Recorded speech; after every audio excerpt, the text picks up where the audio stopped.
Good morning. Kapits, ito yung aking site. Yung may footmark na ayan, na may 10 inches. Wala rito. Ganyan.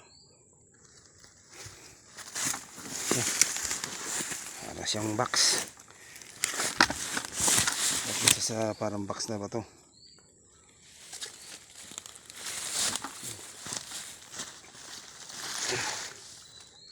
Ayan. Na may parang mataw, malalim. Nakakaaraw yung dulo niya, oh. Na mayroong triangle.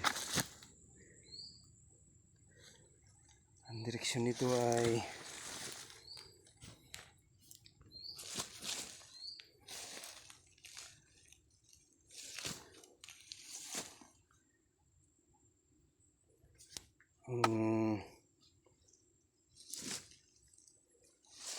tapos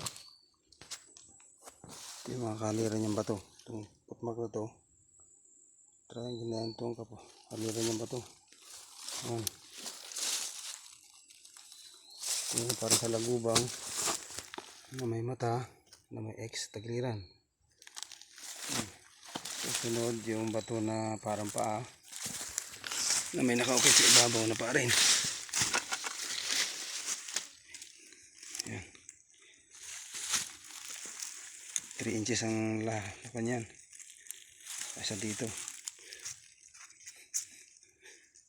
ang direksyon nito ay 45-225. Ito naman ay east-west. Ito rin sa batong malaki na yun, may letter C. Sundan ulit natin ito susunod.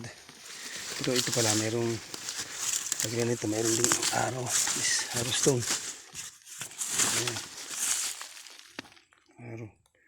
Ito yung batong parang paa na may kaukit na mga paa rin. Ito ay tumuturo sa triangle na to na may letter E at saka W at earth element marker. Ito earth element. Ito yung E.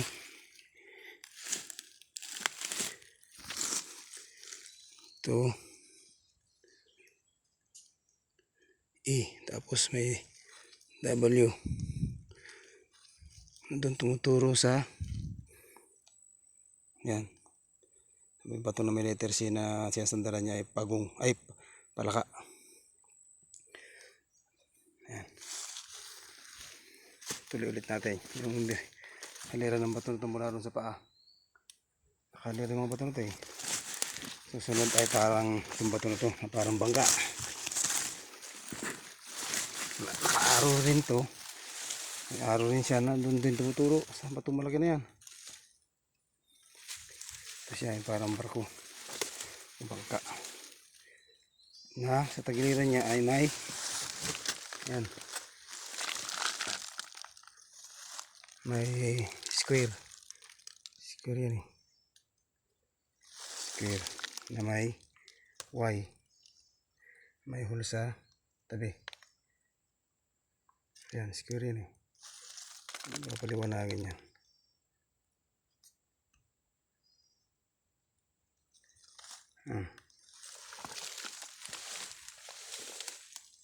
Kalirang bato yan. Ito, sundo ba ito?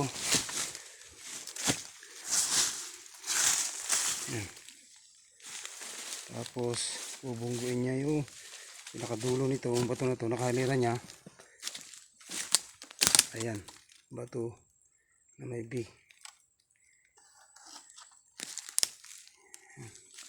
Kalera.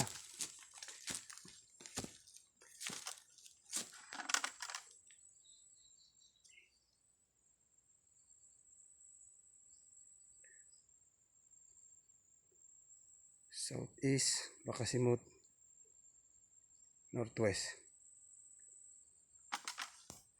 Mula rin sa paa.